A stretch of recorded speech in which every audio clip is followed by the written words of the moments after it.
सभी लोगों का हार्दिक अभिनंदन करता हूं, स्वागत करता हूं इस मॉर्निंग सेशन में। और मैं यहाँ पे कहना चाहूँगा कि जो गर्भाधान संस्कार है उसका बेसिकली मैं यहाँ उसका जो भी सिद्धांत हैं हमारे शास्त्र में जो सिद्धांत हैं, और प्रभुपाद जी ने जो हमारे श्रीमद् भागवतम और भगवत गीता में जगह जगह पर इसके बारे में, और चैतन्य चरितामृत में भी बहुत जगह पे इसके बारे में मेंशन किया है गर्भाधान संस्कार के महत्व के ऊपर। तो उससे हमें पता लगता है कि प्रभुपाद जी भी कितने इस चीज को लेकर संजीदा थे, मतलब इस चीज को लेकर कितने सिंसियर क्या कहना चाहिए, सीरियस थे कि ये बहुत ही महत्वपूर्ण है, और कैसे भक्तों को, विशेष रूप से भक्तों को इसको अपने जीवन में उतारना चाहिए। जो भी नए दंपत्ति हैं, नव दंपत्ति हैं, जब वो संतान प्राप्ति के लिए आगे बढ़ते हैं तो उन्हें इस संस्कार के बारे में ये जानकारी होना चाहिए और उन्हें इसे अपनाना चाहिए, इन संस्कारों को। तो हम देखते हैं कि जो मनुष्य जीवन है, तो मनुष्य जीवन जैसे हम भागवतम में और सभी सीनियर भक्तों से, वैष्णवों से हम लोग सुनते हैं कि ये मनुष्य जीवन जो है बहुत मुश्किल से मिलता है। और फिर जब ये मनुष्य जीवन मिलता है और जब हम इस धरती पे आते हैं तो हमारे ऊपर चारों ओर एक आत्मा का आवरण हो जाता है, फिर कलयुग का इफेक्ट रहता है। तो इसकी वजह से हमारा जो मन है वो बहुत बार भटकता रहता है ना। तो और हम ये जानते हैं कि मनुष्य जीवन का सार क्या है, मतलब करना क्या है। बेसिकली अंतिम जो ध्येय है हमारा वो है इस जीवन मृत्यु के चरण से मुक्ति, मोक्ष, भगवत धाम की प्राप्ति। यही मनुष्य जीवन का उद्देश्य है।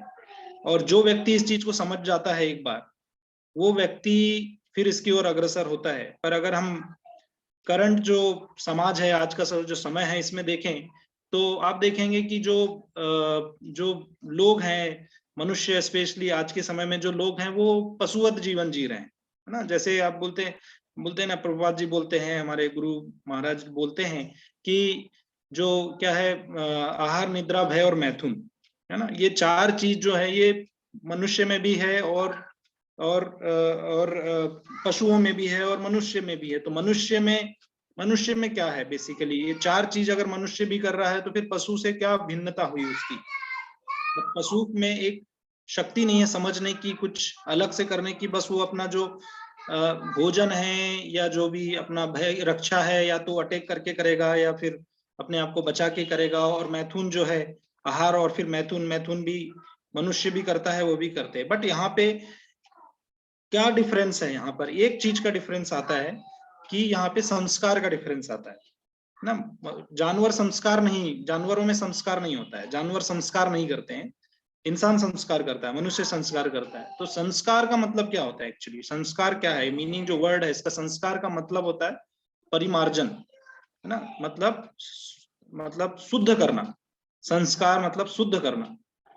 तो जैसे उदाहरण के लिए देखा जाए, जैसे सोना है ना। सोना जब खदान से निकलता है, या फिर आप लोग जब उसको लंबे समय तक पहन लेते हैं तो उसमें क्या कालिक चढ़ जाती है, थोड़ा उसका रंग चला जाता है, फिर वो अशुद्ध दिखता है, अच्छा नहीं दिखता ना, उससे उसका वैल्यू डाउन हो जाता है। और जब उसका वैल्यू डाउन हो जाता है तो हमको क्या करना होता है, उसके वैल्यू को बढ़ाने के लिए क्या करना पड़ता है, उसका परिमार्जन करना पड़ता है। इसलिए कभी कभी आपने ये वर्ड भी सुना होगा, इसका संस्कार करना पड़ेगा, है ना, संस्कार करना पड़ेगा बोलते हैं। तो परिमार्जन करने के लिए क्या करते हैं, फिर उसको एसिड में डालेंगे या फिर भट्टी में तपाएंगे, उसके अंदर की सारी अशुद्धि को, कालापन जो है वो सारी अशुद्धि को निकालेंगे। और उसके बाद फिर क्या होता है, जब सारी अशुद्धि निकल जाती है तो अशुद्धि निकलने के बाद फिर वो सोना का एक्चुअल रूप आता है। तो संस्कार दो रूप में होता है, दो टाइप से होता है संस्कार। पहला होता है परिमार्जन, फिर दूसरा होता है गुणोवर्धन, गुणों का वर्धन करना। पहला परिमार्जन, दूसरा गुणवर्धन। तो परिमार्जन क्या हुआ, शुद्धता की तरफ लाना, और गुणवर्धन क्या हुआ, उसके गुणों को और अच्छा करना। तो जैसे सोना आ गया है ना, सोना हमने उसकी अशुद्धि निकाल दी सब कुछ, फिर उसमें क्या करते हैं हम लोग, उसमें उसको और अच्छे से घिसते हैं, उसको और बारीकी से उसको तराशते हैं, है ना, उसको और चमकीला और अच्छा बनाते हैं। तो that is what we call गुणवर्धन, है ना, गुणों का वर्धन करते हैं, बढ़ाते हैं, गुणवर्धन। तो दो तरह से संस्कार होता है, पहला संस्कार क्या है, अपना परिमार्जन, दूसरा गुणवर्धन। तो ये संस्कार है बेसिकली, इसको, ये संस्कार का मतलब है। संस्कार दो टाइप से होता है। तो जब हम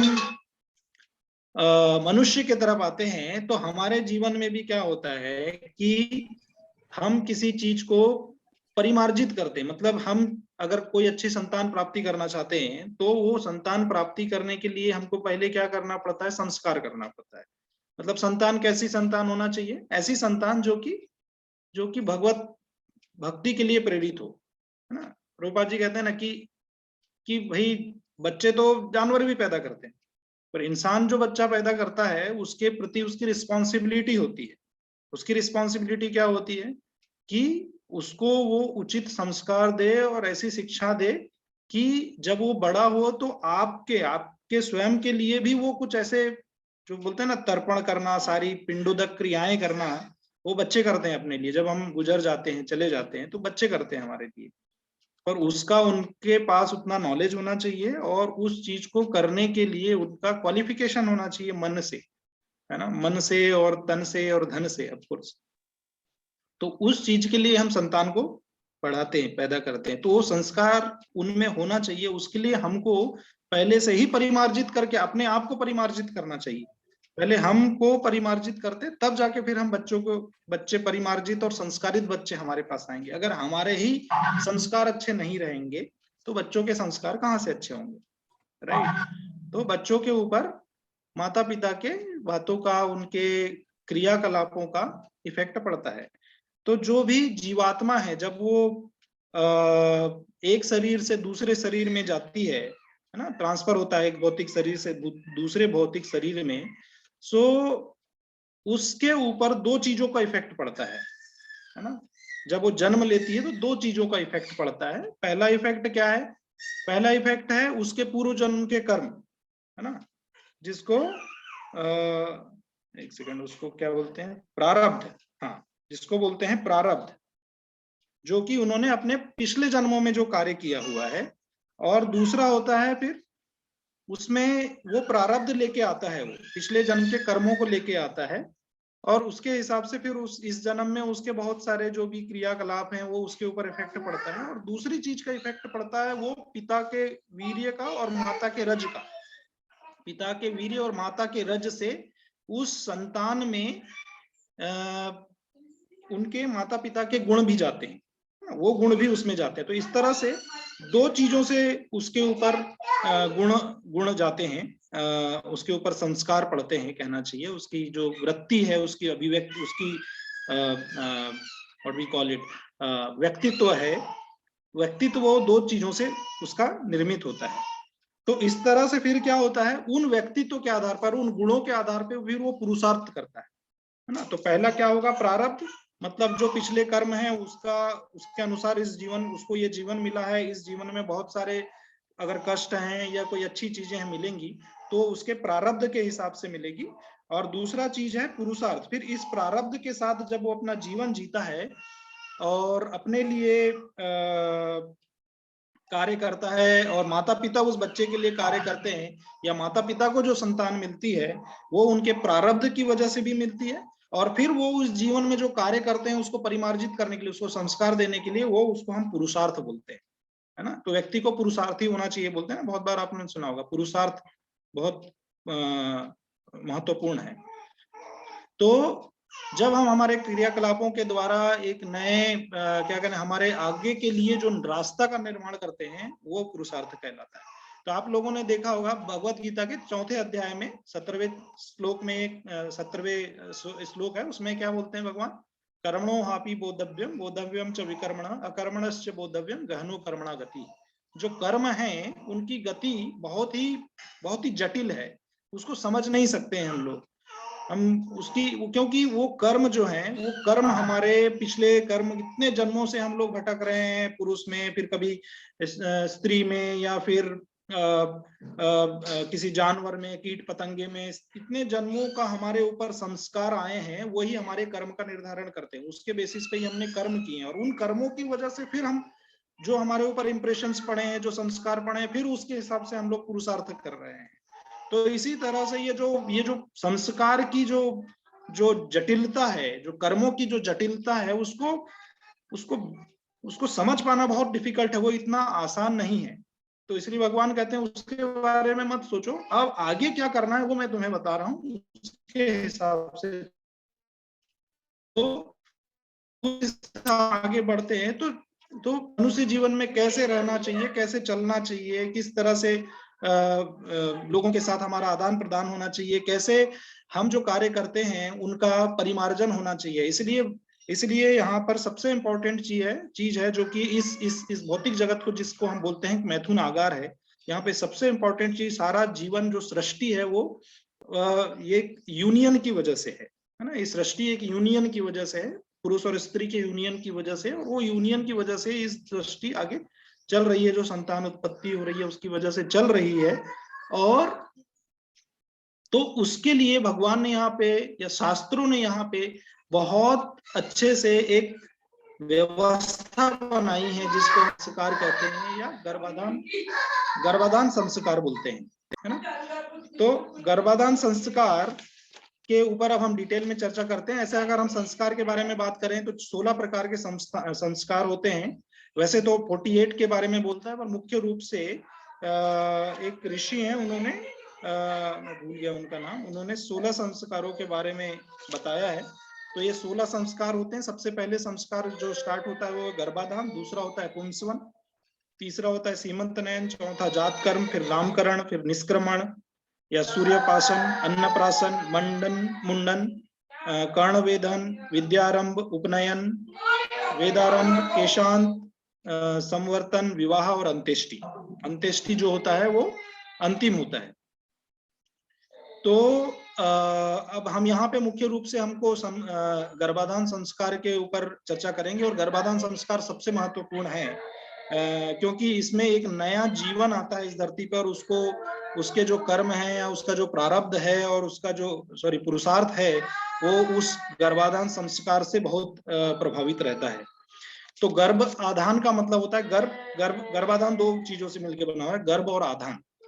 गर्भ मतलब जहां ऐसा क्षेत्र, मतलब स्त्री के शरीर का क्षेत्र जहां पे आधान किया जाता है, मतलब पुरुष अपने शुक्र को स्थापित करता है। तो क्षेत्र में शुक्र को स्थापित करने के बाद जो क्रिया है उसको गर्भाधान कहते हैं। तो गर्भाधान जब क्रिया होती है तो उसका, और फिर उसके बाद जो बच्चे का जन्म होता है तो वो जो आगे के संस्कार होते हैं, जो एक पुंसवन संस्कार होता है और फिर सीमंतनयन संस्कार आता है उसके बाद, उसमें उसका परिमार्जन होता है। जो अशुद्धि होती है माता और पिता के शरीर से, जो शुक्र और रज है उससे आई हुई जो अशुद्धि होती है, उसका परिमार्जन, उससे शुद्धता, क्योंकि इसको हम अशुद्ध मानते हैं ना। जैसे आपने देखा होगा जब भी बच्चे का जन्म होता है तो हमारे घर में सूतक लग जाता है, और जब मृत्यु होती है तो सूतक लगता है ना। बच्चे का जन्म होता है तो सूतक लगता है, तो क्यों है, मतलब सूतक क्यों लगता है, जब अशुद्धता होती है तभी सूतक लगता है, राइट। फिर वो सूतक से हम लोग पवित्रता की तरफ जाते हैं। तो जो बच्चा है जिसके ऊपर अशुद्धि आई है माता और पिता से, वो पुंसवन संस्कार और सीमंतनयन संस्कार, ये संस्कारों से वो अशुद्धि को दूर करते हैं हम लोग। तो इस तरह से संस्कारों का बहुत महत्व है। एक एक संस्कार जो है लाइफ में बहुत इंपॉर्टेंट है, और बेसिक ऑब्जेक्टिव इसके पीछे यही है कि जो सोल है, जो जीवात्मा है इस शरीर में है, उसको परिमार्जित करके उसको भगवत भक्ति की तरफ अग्रसर करना, उसको शुद्ध सत्वों में लाना, उसके मन और बुद्धि को परिमार्जित करना, ताकि वो मन और बुद्धि जो है गलत चीजों में ना जाके भगवान की ओर अग्रसर हो।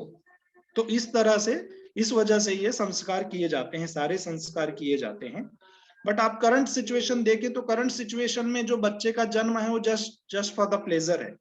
मदर और फादर का यूनियन होता है, बच्चे का जन्म हो जाता है just for a pleasure only. But जो वैदिक कंसिडरेशन है, वैदिक कंसिडरेशन वो इस बातों को डिनाई करता है। वो बोलता है कि बच्चा जो है उसका स्पिरिचुअल इंक्लिनेशन होना चाहिए, अगर वो आता है इस धरती पे तो तभी आपका जीवन सार्थक है बच्चे को इस धरती पे लाने का। और इस बारे में आप देखेंगे भगवत गीता के पहले अध्याय में, इस बार इस चीज का, पहले वैदिक काल में इस चीज का बहुत ज्यादा इंपॉर्टेंस था, बहुत ज्यादा महत्व था इस चीज का। और इसलिए आप देखेंगे कि भगवत गीता के पहले अध्याय में जब अर्जुन बहुत सारे कारण देते हैं ना भगवान को कि मैं लड़ना क्यों नहीं चाहता, तो उसमें से एक कारण ये भी होता है कि जब अनवांटेड पॉपुलेशन आती है तो हेलिश लाइफ हो जाती है। फैमिली के लिए और एंसेस्टर के लिए। मतलब जब अनवांटेड पॉपुलेशन का क्या मतलब है, अपरिमार्जित, असंस्कारित, बिना संस्कार की जब औलादें आती हैं, या बिना संस्कार की जब औलादें इस दुनिया में आती हैं, तो वो क्या होता है, परिवार का भी विनाश करती हैं, और परिवार के साथ साथ जो हमारे पूर्वजों हैं उनका भी विनाश करती हैं। उनको भी क्या कहना चाहिए, अगर अच्छे जगहों पे है तो उनको भी नीचे गिरा देती हैं। तो ये अर्जुन कहते हैं, क्यों कहते हैं, क्योंकि इसके पीछे क्या होता है कि पहला चीज है पुरुष का कार्य होता है कि एक शुद्ध और एक अच्छा शुक्र जो है वो जो गर्भिणी है उसको प्रदान करे, और उसके बाद जो गर्भिणी है वो उसको पूरी उस तरह से शिक्षाएं दे, उस तरह से उसका क्या कहना चाहिए, उसकी सुरक्षा करे, उसको सिक्योरिटी प्रदान करे, उसको सब तरह से तन मन धन से उसको सुरक्षा दे। पर जब अगर पुरुष इस कार्य से हट जाएगा, पुरुष को हटा देंगे, मार देंगे, बहुत सारे पुरुष चले जाएंगे, तो फिर उन माताओं का, उन छोटे बच्चों का कौन परिमार्जन करेगा। तो ये कारण देते हैं यहाँ पर अर्जुन। तो यहाँ पे भी प्रभुपाद जी ने बहुत अच्छे से एक्सप्लेन किया है गर्भाधान संस्कार की आवश्यकता क्यों है। और यहाँ पे एक और चीज बताते हैं कि जो पिंडक क्रियाएं हैं वो बंद हो जाएंगी। जो बच्चे हैं अगर असंस्कारित होंगे तो पिंडक क्रियाएं जो हैं वो बंद हो, पिंडदान की जो क्रियाएं हैं, अगर तर्पण नहीं होगा, पिंडदान नहीं होंगे, तो हमारे एंसेस्टर्स का कैसे उनका उन्नति होगी, आगे भगवत भक्ति की ओर अग्रसर होंगे वो। तो इस वजह से भगवान यहाँ पे फिर 7वें अध्याय के 11वें श्लोक में भगवान कहते हैं कि जो काम क्रिया है, देखो काम क्रिया के बारे में हमको बहुत क्लियर रहना चाहिए कि कोई भी ऐसी चीज, कोई भी भौतिक चीज अगर वो भगवान के साथ उसका कनेक्शन है तो वो शुद्धता की तरफ रहती है, परिमार्जित रहती है। संस्कार अगर उसके साथ में जुड़े हुए हैं तो वो जो क्रिया है वो शुद्ध कहलाती है ना, यज्ञ कहलाती है। एक्चुअली क्या है, संस्कार जो गर्भाधान है वो कोई भोग नहीं है। अगर हम संस्कार करते हैं तो वो एक यज्ञ कर्म है, संतान प्राप्ति के लिए किया जाने वाला एक यज्ञ है। तो भगवान कहते हैं ना 7.11 में भगवान कहते हैं बलम बलवताम चाहम काम राग विवर्जितम धर्म अविरुद्धेषु कामेषु भरतर्षभ। काम राग विवर्जितम मतलब जो काम राग से भी अलग है ना, राग मतलब अटैचमेंट है ना, अटैचमेंट होना मतलब बहुत ज्यादा आसक्ति होना, वो राग से अलग है। और धर्म अविरुद्ध है, मतलब धर्म के विरुद्ध नहीं है। ऐसा काम जो होता है उसमें मैं निवास करता हूं, अर्जुन ऐसा बोलते हैं। तो काम गलत नहीं है, बस वो राग से अलग होना चाहिए। इसलिए आप देखेंगे तो काम राग, काम जैसे व्यासदेव ने संतानों की उत्पत्ति की थी ना, कैसे कौन सी प्रक्रिया बोलते हैं जिसको, उस जो धृतराष्ट्र, पांडु और विदुर का जो जन्म होता है वो राग से अलग था, है ना। निरो क्या, देखो मैं उस प्रोसेस का नाम भूल गया, उसको नाम बोलते कुछ, तो राग से विवर्जित था, राग से अलग था वो, है ना। तो जब राग से अलग रहता है तो व्यासदेव ने क्या किया, संतान उत्पत्ति किस लिए किया, प्रोजनी आगे बढ़ाने के लिए, अच्छे संस्कारों के लिए, है ना, इस वजह से।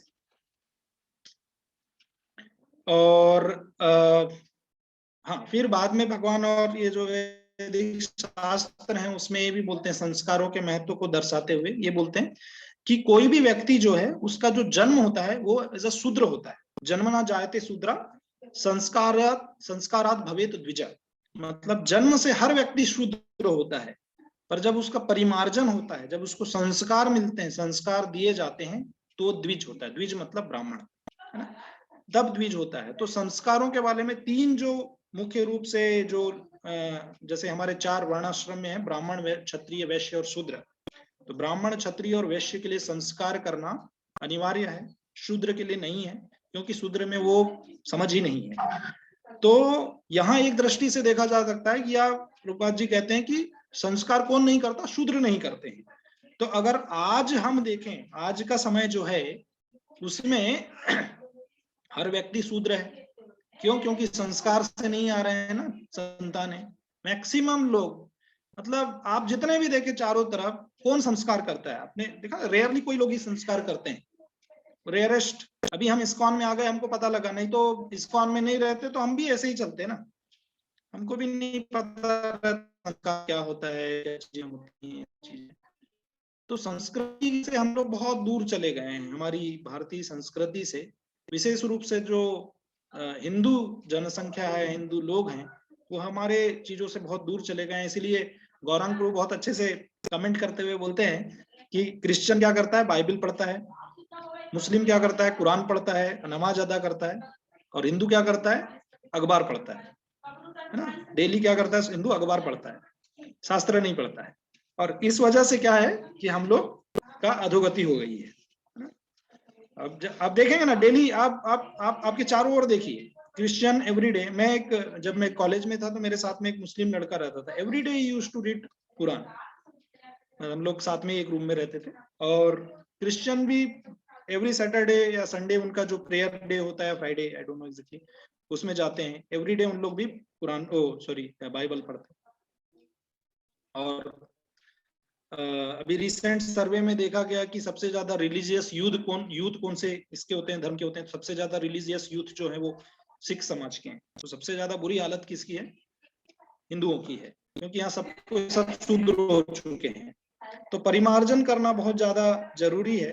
तो प्रभुपाद जी से एक बार पूछा गया कि प्रभुपाद जी, ये इतनी जनसंख्या बढ़ रही है, क्या है होना चाहिए। तो प्रभुपाद बोल, जनसंख्या, जो जनसंख्या वृद्धि है, जनसंख्या विस्फोट, या जो भी हम टर्म इसको देते हैं, बोले ये समस्या नहीं है, ये समस्या बिल्कुल भी नहीं है, ये तो सब एक कॉन्सेप्ट है बकवास करने का।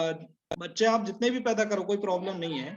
मुख्य समस्या क्या है कि जो पॉपुलेशन आ रही है वो कल्चर्ड पॉपुलेशन नहीं आ रही है, वो संस्कारित नहीं आ रही है। चाहे आपका एक बच्चा हो या आपके 100 बच्चे हो, अगर एक बच्चा भी अगर कपूत है और 100 बच्चे अगर आपके सपूत हैं, तो वो 100 बच्चे ज्यादा कोई प्रॉब्लम नहीं, 100 बच्चे ज्यादा अच्छे हैं, क्योंकि वो समाज को उत्थान करेंगे, परिवार का उत्थान करेंगे, देश का उत्थान करेंगे। पर एक व्यक्ति भी अगर कपूत है तो देश, समाज को भी बर्बाद करेगा, देश को बर्बाद करेगा, और माता पिता को भी बर्बाद करेगा। इसलिए आपने पढ़ा होगा, बचपन में हम लोग पढ़ते थे, पूत कपूत तो क्या धन संचय, पूत कपूत तो क्या धन संचय, पूत सपूत तो क्या धन संचय। तो ये जो है, और प्रभुपाद जी ये भी बोलते थे कि मैं चाहता हूं कि मेरे जितने भी डिसाइपल्स हैं, मेरे जितने भी मेरे कम्युनिटी में, इस्कॉन कम्युनिटी में जो लोग हैं, वो सब के सब एक जेंटलमैन बने, अच्छे जेंटलमैन बने। बस यही चाहता हूं मैं। बोले भगवत धाम जाना, भगवत प्राप्ति करना, ये तो सेकेंडरी मैटर है। पहले एक बार जेंटलमैन तो बनो, इंसान के लेवल पे तो आओ, मनुष्य के स्तर पे अगर व्यक्ति आ गया, तो उसके बाद फिर भगवत धाम और भगवत प्राप्ति की और अध्यात्म की बातें चालू होती हैं। पहले हमारा बेसिक अंडरस्टैंडिंग जो है, हमारी वृत्ति, हमारे मन और चित्त, इनके ऊपर ही सबसे पहले, अभी तक इतने बुरे संस्कार पड़े हुए हैं, इतना आरोपण है, उसको पहले शुद्धता करना जरूरी है। और वही रीजन है कि हम लोग चैंटिंग करते हैं एवरीडे। अभी हम लोग जो चैंटिंग करते हैं पूरी तरह से क्या है, नाम अपराध वाली चैंटिंग है हम लोग करते हैं ना, नाम आभास। फिर शुद्ध सत्व में जब आएंगे तो बहुत, पता नहीं इस जन्म में, मेरे लिए तो स्पेशली इस जन्म में होगा कि नहीं होगा, तो वो एक बात है। तो प्रभुपाद जी क्या करते हैं कि उत्तम संतान प्राप्ति के लिए ये यज्ञ कर्म करना, पुरुषार्थ करना, गर्भाधान संस्कार करना बहुत आवश्यक है, ताकि आपके समाज की, आपके देश की, आपकी स्वयं की उन्नति हो, और आप अपने पुत्र ऋण से, आपके ऋषि ऋण से, और जो देव ऋण है, ये 3 मुख्य ऋण हैं, इन ऋणों से मुक्ति मिले। तो अब प्रोसेस के ऊपर चलते हैं हम कि गर्भाधान संस्कार की प्रोसेस क्या है, कैसे करना चाहिए, क्या है। मैं प्रिंसिपल्स और मुख्य मुख्य चीजों के ऊपर ही चर्चा करूंगा, क्योंकि बहुत लंबा है और इतना सारा इतने कम समय में कवर नहीं हो सकता है। मैं आपको फिर कुछ चीजें बता दूंगा, अगर आप में से कोई इसके ऊपर ज्यादा जानकारी जानना चाहता है, या कोई नव दंपत्ति हैं वो कुछ करना चाहते हैं, तो मैं बहुत सारे रेफरेंसेस दूंगा लास्ट में। तो प्रोसेस क्या है, बेसिकली प्रोसेस ये होती है कि कभी भी जब माता पिता जो भी हैं, जब एक स्त्री और पुरुष जब संतान प्राप्ति की इच्छा के लिए आगे बढ़ना चाहते हैं, संतान प्राप्त करना चाहते हैं, तो सबसे पहले क्या होना चाहिए, उनका मन और शरीर का परिमार्जन होना चाहिए, मन और शरीर शुद्ध होना चाहिए। और उसके लिए जो है, मन और शरीर को शुद्ध करने के लिए क्या है, मन और शरीर को शुद्ध करने के लिए है आयुर्वेद का सहारा लेना। शरीर को शुद्ध होता है आयुर्वेद से, मन शुद्ध होता है स्पिरिचुअल प्रोसेसेस से, मतलब चैंटिंग और आपके मेडिटेशन, ये सारे प्रोसेसेस हैं, ये मन को शुद्ध करने के लिए रहते हैं।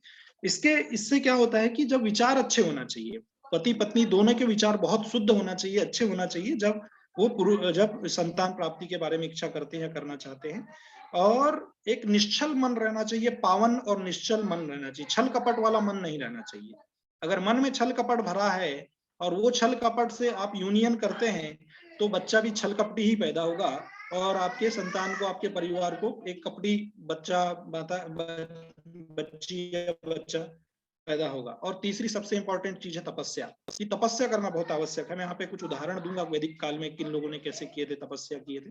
तो तपस्या बहुत आवश्यक है। तपस्या अलग अलग तरीके से, बहुत सारी तपस्याएं हैं, वो तपस्याओं के बारे में भी हम चर्चा करेंगे। और इन सारे का डिटेल जो होता है, ये जो रेफरेंस है, ये बृहदारण्य को उपनिषद में ये पूरी प्रोसेस के बारे में बताया गया है। तो हाँ, अभी हम कुछ एग्जाम्पल्स के ऊपर आते हैं। एग्जाम्पल्स जैसे कश्यप और दिति का है ना। कश्यप और दिति, यहाँ पे मैं पहले निगेटिव एग्जाम्पल्स आपको बताऊंगा, एक दो एग्जाम्पल्स मैंने नोट डाउन करके रखा हूँ। कश्यप और दिति जो हम लोग श्रीमद् भागवतम में पढ़ते हैं 3.16 में, कि कश्यप और दिति जो थे उन्होंने रॉन्ग समय में यूनियन किया था। तो जब भी यूनियन होता है, जब स्त्री और पुरुष के बीच में जो यूनियन होता है, वो यूनियन का भी एक टाइम होता है ये प्रोसेस के लिए। मतलब जब आप अच्छी संतान चाहते हैं ना, तो उसके लिए एक पर्टिकुलर टाइम है। डे टाइम नहीं होना चाहिए, इवनिंग टाइम नहीं होना चाहिए। एवरी जो यूनियन है that should be night only. तो ये अगर यूनियन इस समय में नहीं है, बाकी दूसरे समय में, जैसे कश्यप और दिति के बारे में देखेंगे तो दिति का जो मन था, शी वॉज वेरी लस्टी, है ना। बहुत लस्ट से वो अपने पति कश्यप के पास जाती हैं और संतान प्राप्ति की इच्छा से जाती हैं। Lust, she wanted to fulfil her lust, और उस लस्टी डिजायर से जाती है। और कश्यप मुनि उस समय में क्या होते हैं, संध्या वंदन का टाइम रहता है, संध्या वंदन करते रहते, और उनका मन जो है भगवान के, क्योंकि संध्या का समय, दिन का समय जो होता है वो भगवान का, सुबह का समय जो होता है वो भगवान के लिए रहता है। और अगर ऐसे समय में ये क्रियाएं जो होती हैं अशुद्ध क्रियाएं मानी जाती हैं, थोड़ी अशुद्ध क्रियाएं मानी जाती हैं, तो वो ऐसे नहीं की जाती हैं, ऐसे करके दिया हुआ है शास्त्रों में। तो दिति ने जबरदस्ती उनके साथ यूनियन किया, और कश्यप मुनि ने बेमन से और थोड़ा एंगर के साथ उनके साथ जब यूनियन किया। आप जानते कश्यप मुनि एक महान महर्षि थे, और जब उन्होंने रॉन्ग इंटेंशन के साथ, जब उनका मन खराब हो गया और जब लस्ट के साथ उनका यूनियन हुआ उनकी वाइफ के साथ, तो आप देखेंगे हिरण्यकश्यपी और हिरण्याक्ष पैदा हुए, है ना, राइट। और वहीं अदिति आपने देखेंगे, जब अदिति यूनियन करती हैं तो वहां पर देवताओं का जन्म होता है ना। तो यहाँ पे आप देखेंगे, फिर बाद में एक और दूसरा उदाहरण आता है। क्लास में से बता सकते हैं। हरे कृष्ण, बोल रहे हैं कोई? हाँ, और आप देखेंगे दिति ने फिर बाद में, आप जो ब्रह्म राक्षस, क्या नाम उनका, वृत्तासुर का जब वध हो जाता है, तो उसका बदला लेने के लिए वो फिर से एक संतान चाहती हैं जो इंद्र से बदला ले सके, है ना। भागवतम में हम पढ़ते हैं। तो उससे फिर वो कश्यप मुनि से फिर से बात करती है। तो कश्यप मुनि कहते हैं कि इसके लिए फिर वो बताते हैं कि क्या तरीका होना चाहिए, है ना, इस प्राप्ति करने के लिए क्या तरीका होना चाहिए। तो उसको तरीका बताते हुए बोलते हैं मैं इसको पूरी तरह से फॉलो करूंगी। और फिर बाद में उनके जो गर्भ ठहरता है, वो पूरी तरह से गर्भ जो संस्कार होता है, उनको पूरी तरह, वो बहुत सारी प्रोसेस बताते हैं।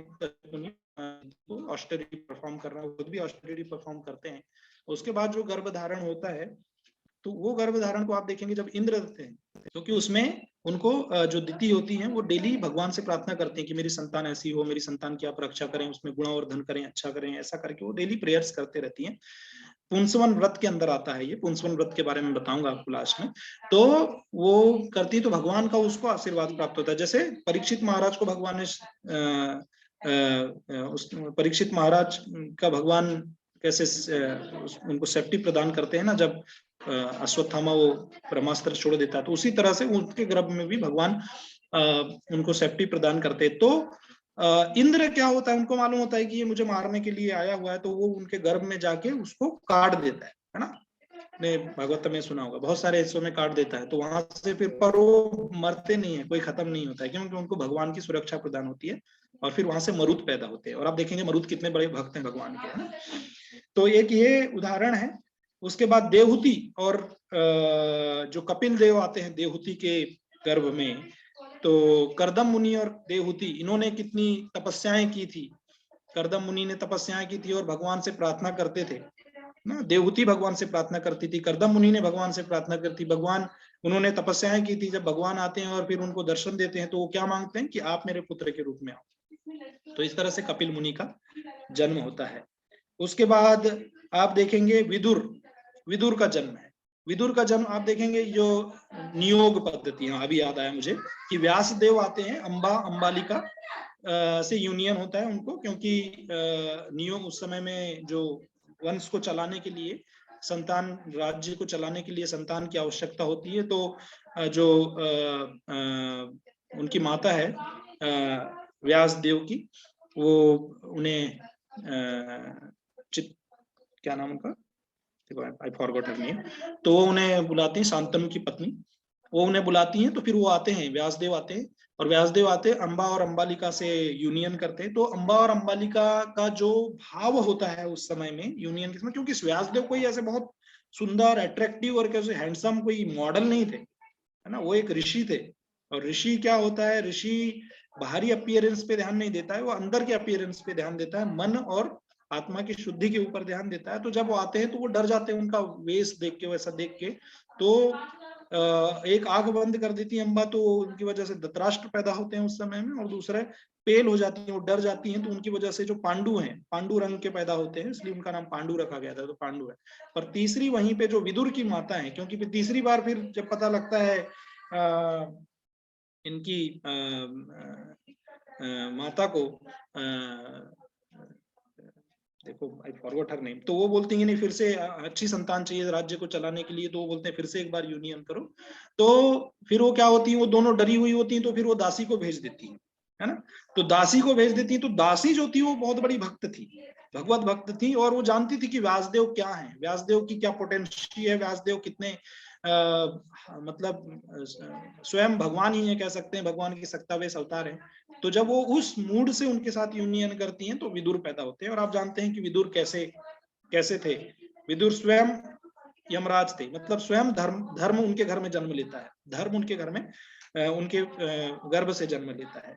तो यूनियन के समय में मूड क्या होना चाहिए वो बहुत इंपॉर्टेंट है, और उसके पहले परिमार्जन, शरीर का शुद्धि बहुत आवश्यक है, यज्ञ क्रियाएं होना चाहिए, शरीर की शुद्धियां होना चाहिए, ये बहुत इंपॉर्टेंट है। और कौन सा, हाँ, दूसरा फिर अगला एग्जाम्पल है आपका कुंती महारानी का। कुंती महारानी ने जब पांडव पुत्रों को जन्म दिया था, तो उन्होंने हर पांडव पुत्र के पहले एक साल की ऑस्टेरिटी की थी, एक साल की दोनों ने तपस्याएं की थी। उन तपस्या के बाद फिर उन्होंने देवताओं का आह्वान किया था, और उनका आह्वान करने से फिर पांडवों का जन्म होता है, जो कि कितने ग्रेट भगवत भक्त हैं। तो ये कुछ बहुत महत्वपूर्ण उदाहरण है। एक और जो रिसेंट टाइम का एक उदाहरण है वो शिवाजी महाराज का है। अगर आपने शिवाजी महाराज के बारे में पढ़ा होगा, तो जो उनकी माता थी जीजा माता, तो जीजा माता ने उन्होंने क्योंकि माता का बहुत ज्यादा इंपॉर्टेंस रहता है, बच्चा जब आ जाता है ना, तो माता का मतलब पिता का रोल कहाँ तक रहता है, पिता का रोल रहता है एक शुद्ध और परिष्कृत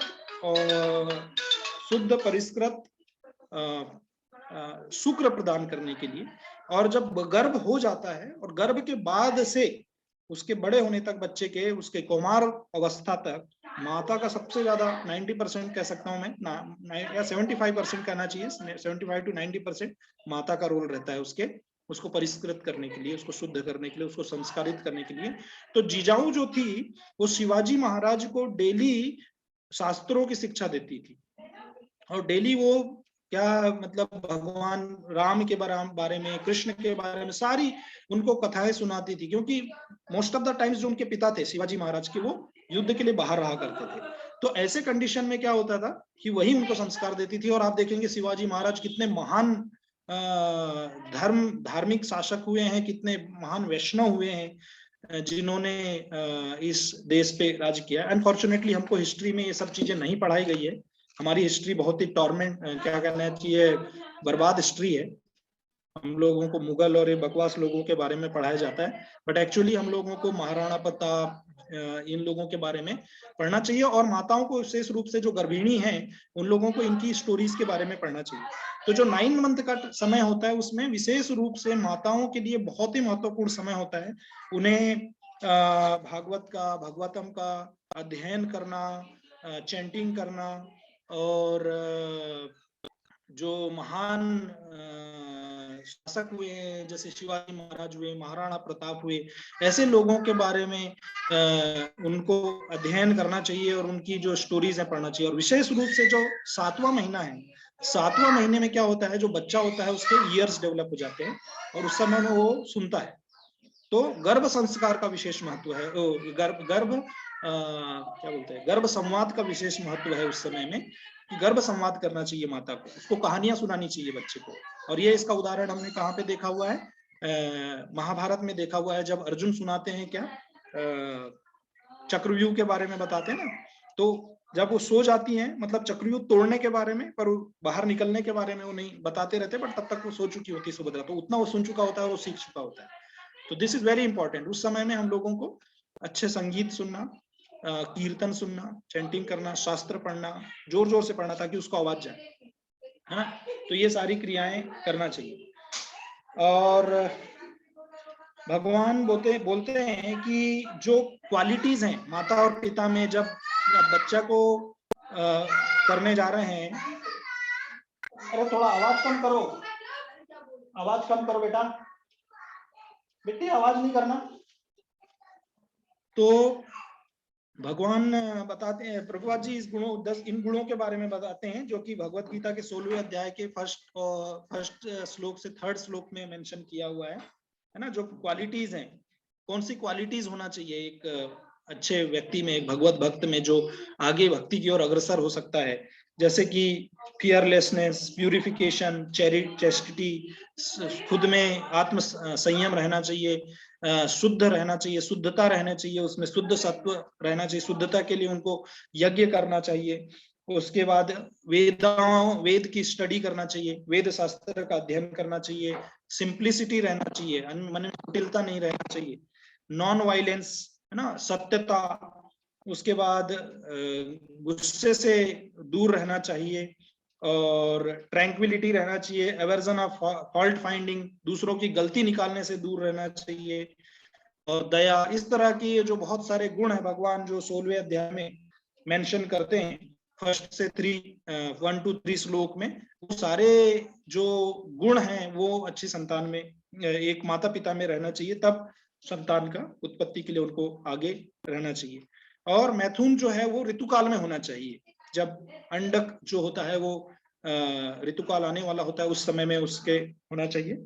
और दूसरा, जब गर्भाधान करने वाले हैं और जब गर्भिणी जो स्त्री है उसको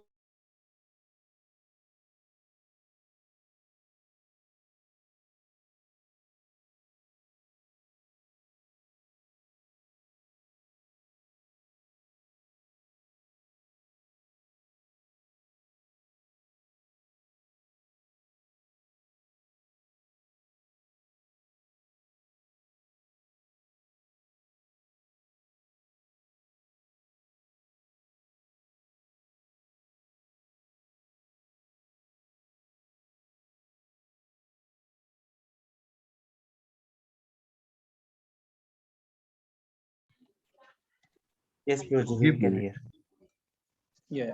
सॉरी, वो एक्चुअली मेरा लैपटॉप डिस्चार्ज हो गया था, तो इसकी वजह से हो गया बीच में, तो थोड़ा बचा है, हम लोग इसको कंप्लीट कर लें। और मैं बोल रहा था बॉडी प्यूरिफिकेशन होना चाहिए, आयुर्वेदिक और यज्ञ के द्वारा होना चाहिए, ऋतुकाल में होना चाहिए। और आहार विहार बहुत महत्वपूर्ण है। आहार विहार में जैसे हमने भगवत गीता पढ़ते हैं, युक्त आहार विहार से युक्त चेष्टस्य कर्म, युक्त आहार युक्त विहार मतलब शुद्ध आहार होना चाहिए, विहार मतलब हमारा जो भ्रमण है, लोगों के साथ बातचीत, ये वो सारी चीजें जो है वो स्पिरिचुअल इन्वायरमेंट में होना चाहिए। और चेष्टाएं, हमारे जो मन की जो इच्छाएं हैं वो शुद्ध होना चाहिए।